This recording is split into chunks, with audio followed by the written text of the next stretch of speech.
Friends, இன்னைக்கு ரொம்ப எளிமையாக நெத்திலி மீன் எப்படி வறுக்கிறதுன்னு பார்க்கலாம். நெத்திலி மீன் ரொம்பவே டேஸ்ட்டாக இருக்கும், எல்லாருக்கும் தெரியும்னு நினைக்கிறேன்.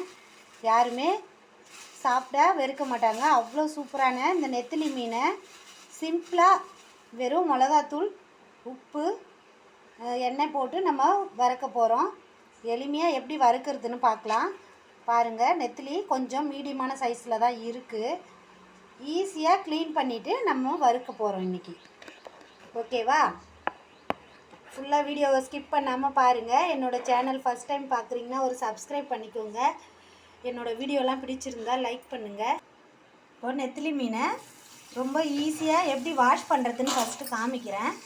பாருங்கள், ஒரு சிசர் எடுத்துக்கோங்க. இந்த மாதிரி நம்ம தலையை கட் பண்ணிவிட்டு வாழை கட் பண்ணால் ஓகே. பாருங்கள், இந்த இடத்துலையும் க்ளீன் ஆகிடும். உங்களுக்கு ரொம்ப இரட்டிப்பு வேலை கிடையாது. இவ்வளோ தான், சூப்பராக ரெடி ஆகிடும் மீன்கள்.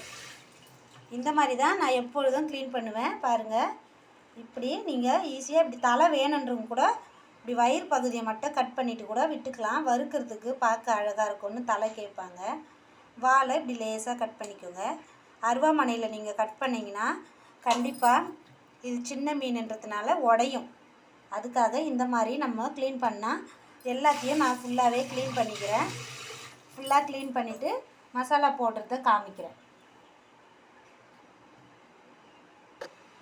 இப்போது ஒரு பிளேட் எடுத்து மீன் ஊற வைக்கிறதுக்கு மசாலா நம்ம எப்படி சேர்க்குறதுன்னு பார்க்கலாம். ஃபஸ்ட்டு தேவைக்கேற்ப உப்பு சேர்த்துருங்க. கொஞ்சம் மஞ்சள் பொடி, சில்லி பவுட்ரு சேர்த்துக்குங்க. அப்படி இல்லை அப்படின்னா குழம்பு மிளகாத்தூள் கூட நீங்கள் சேர்த்துக்கலாம். கூடவே ஒரு நெல்லிக்காய், சின்ன நெல்லிக்காய் அளவு புளி ஊற வச்சுருங்க. அப்படி இல்லை புளி வேணான்றவங்க லெமன் சேர்த்துக்கோங்க.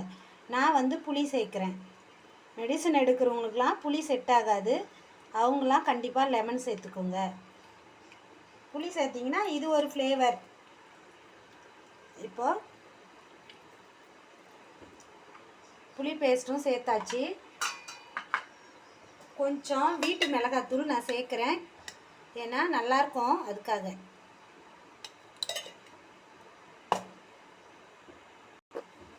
இஞ்சி பூண்டு பேஸ்ட்டு கொஞ்சமாக சேர்த்துக்குங்க. ஒரு ஸ்பூன் சேர்க்குறேன் நான்.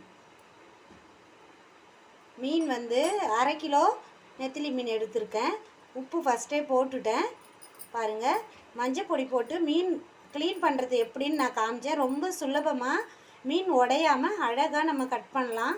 நீங்கள் அதுக்குன்னு சிசர் வச்சுக்கோங்க. எல்லாத்துக்கும் பயன்படுத்துகிற சிசரை பயன்படுத்தக்கூடாது. நம்ம பூஜைக்கு தனியாக வச்சுருப்போம், மீன் வாஷ் பண்ணுறதுக்குன்னு நான் தனியாக வச்சுருக்கிற சிசரில் தான் கட் பண்ணேன்.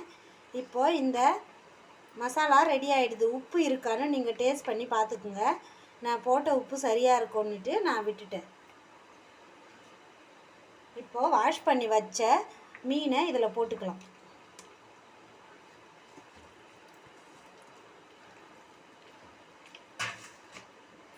இது எண்ணெய் விட்டு தான் நம்ம தோசைக்கல்லையோ இல்லை பேன்லேயோ வறுக்க போகிறோம். அப்படியே எண்ணெயில் போட்டு பொரிக்கிறதா இருந்தால் தான் கான் மாவுலாம் நம்ம போடணும். கடலை மாவு சேர்த்து பொரிக்கிறது. இது சிம்பிளாக வீட்டில் இருக்கிறத வச்சு நெத்திலி வறுவல் அதுதான் நான் இன்றைக்கி பண்ணி காமிக்கிறேன்.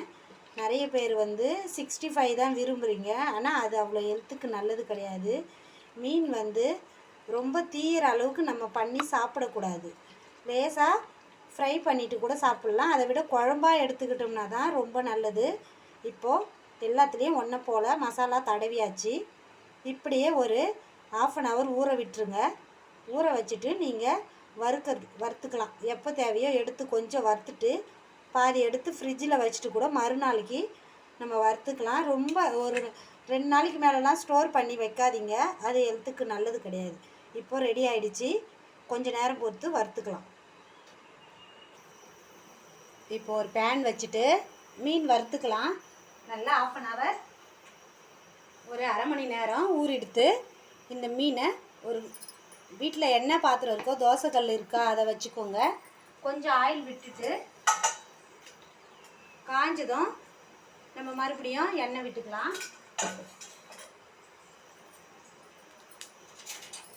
இப்போது ஒன்று ஒன்றா ஒட்டாத அளவுக்கு நீங்கள் அழகாக போட்டுக்கோங்க நெத்திலி மீனை.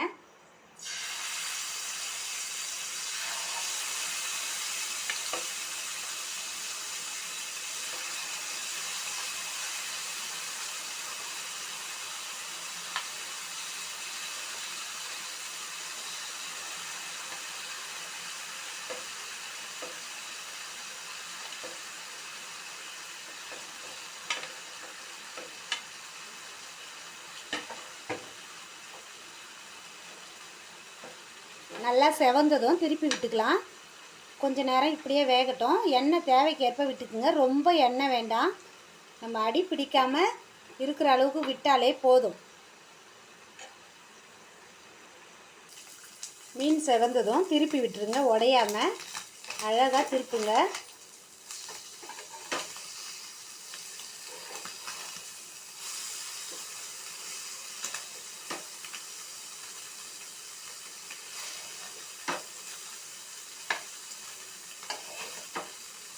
நெத்திலி வறுவல் ரெடி ஆகிடுச்சு.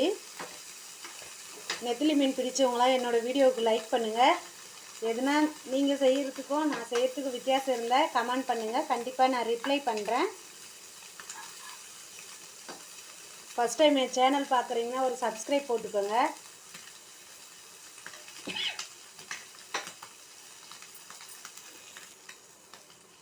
இப்போது மீன் ரெடி ஆகிடுது. எல்லாத்தையும் அழகாக எடுத்துக்கலாம்.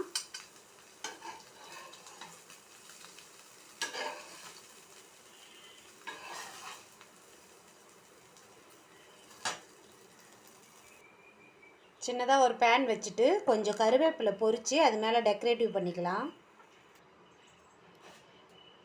சும்மா ஒரு துளி ஆயில் போட்டுக்கோங்க. ஏன்னா கருவேப்பிலை பொரிக்கிறதுக்கு தான்.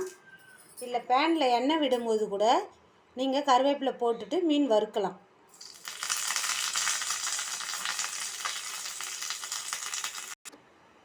மீன் வறுவல் அழகாக ரெடி ஆகிடுச்சு. நெத்திலி வறுவல்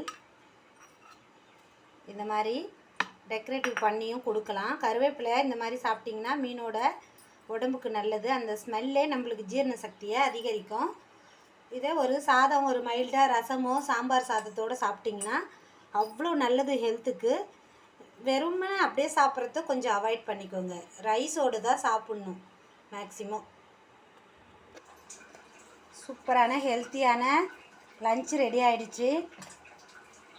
ஸ்மைல்டாக ஒரு சாம்பாரோட நம்ம சாப்பிட்லாம். இது வெஜிடபிள் இல்லாத வெறும் சாம்பார் சொல்லுவோம். மிளகாய் கிள்ளி போட்ட சாம்பார். இதுலேயே மிளகு சீரகம்லாம் சேர்க்கறதுனால ரொம்ப நல்லாயிருக்கும் இந்த சாம்பார். அதோட இந்த நெத்திலி மீன் வறுவலோட சூப்பரான லஞ்ச் ரெடி ஆகிடுச்சு. வாங்க ஃப்ரெண்ட்ஸ் சாப்பிட்லாம். எல்லோரும் என் சேனலுக்கு ஒரு சப்ஸ்கிரைப் பண்ணி லைக் பண்ணுங்கள். தேங்க்யூ ஃபார் வாட்சிங் மை வீடியோ. பாய்.